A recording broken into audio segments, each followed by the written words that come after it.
Russia has lost at least 130 tanks and armored personnel carriers in a 3-week battle in the town of Vuhledar in southern Ukraine. According to Ukrainian officials, this was the biggest tank battle of the war so far. This defeat is also the last major link in a chain of failures that has been going on for the Russians since the beginning of the war. According to US officials, Russia has likely lost half of its main battle tanks, if not more, during the fighting in Ukraine. Most sources agree that since the beginning of the invasion, the Ukrainians destroyed or captured more than 1,600 T-72s. To put the situation in perspective, this figure is considerably higher than the entire tank force of Greece. Russia's tanks were once seen as fearsome, formidable threats. So, what is happening? At the beginning of the war, Russia staged equipment for nearly 100 battalion tactical groups along Ukraine's borders. BTGs are task-organized motorized rifle or tank battalion plus-size combat entities that can perform semi-independent combined arms combat missions. These units generally consist of a large number of armored vehicles and a small number of infantry troops. The lack of sufficient infantry support or protection led to columns of Russian tanks moving straight into Ukrainian ambushes. The Russian Air Force's inability to maintain dominance in Ukraine exacerbates the situation. Without effective air support, Ukrainian small combat units can move to positions where they can attack Russian convoys, taking advantage of the terrain they are familiar with. And these agile combat units are equipped with West's most advanced anti-tank systems. Let's look at some of their weapons and how they choose to use them. According to a report published in 2022, the United States provided Ukraine with 8,500 FGM-148 Javelins. The FGM-148 Javelin is a state-of-the-art portable fire-and-forget anti-tank system that can lock onto and hit moving targets from a distance of 8,200 feet, or 2,500 meters. Unlike previously guided missiles, the operator can safely leave the area or take cover after launch without having to keep the crosshairs on the target.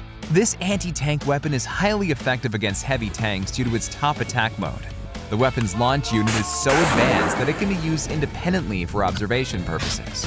The outstanding performance of St. Javelin comes at a cost. That is $197,884 a missile, according to the US Army's missile procurement budget for 2023.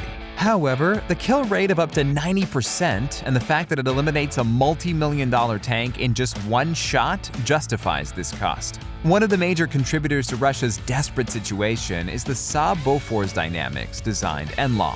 The 28-pound munition, designed to target main battle tanks, has a predicted line-of-sight targeting capability that allows an operator to track and engage a target in seconds.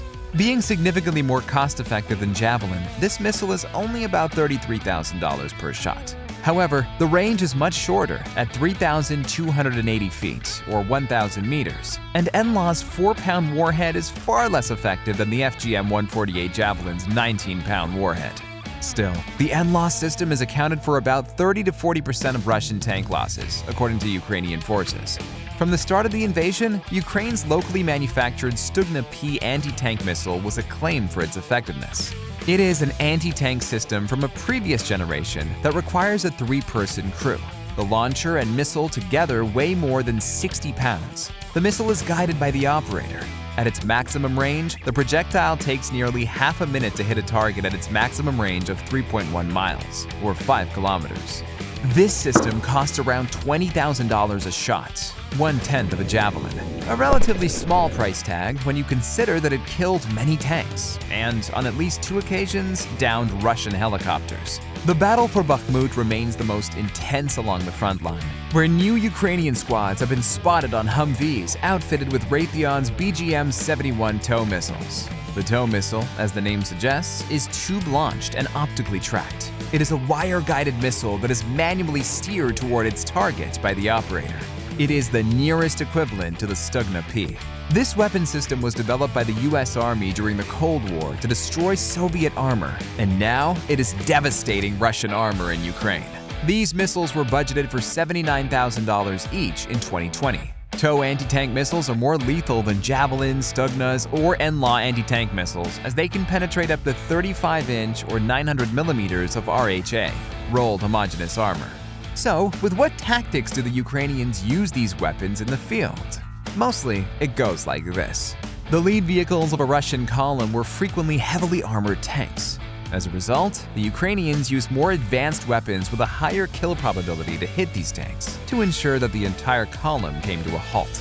Once a column was mobilized, Ukrainian forces could engage and destroy the vehicles sandwiched between the immobilized front and rear vehicles, with less expensive weapons like AT-4s and RPG-7s.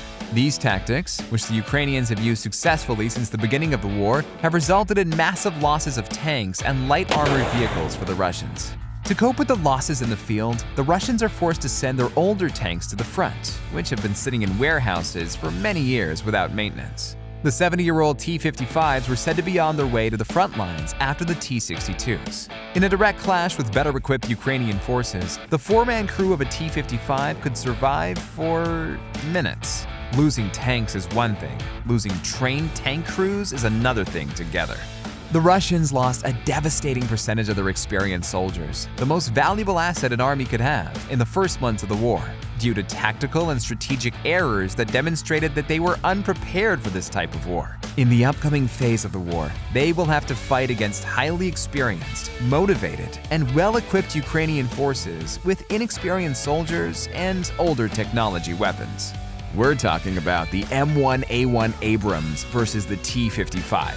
This will be a massacre, not a fight. The Russian concept of quantity having its quality is about to face its most difficult test yet.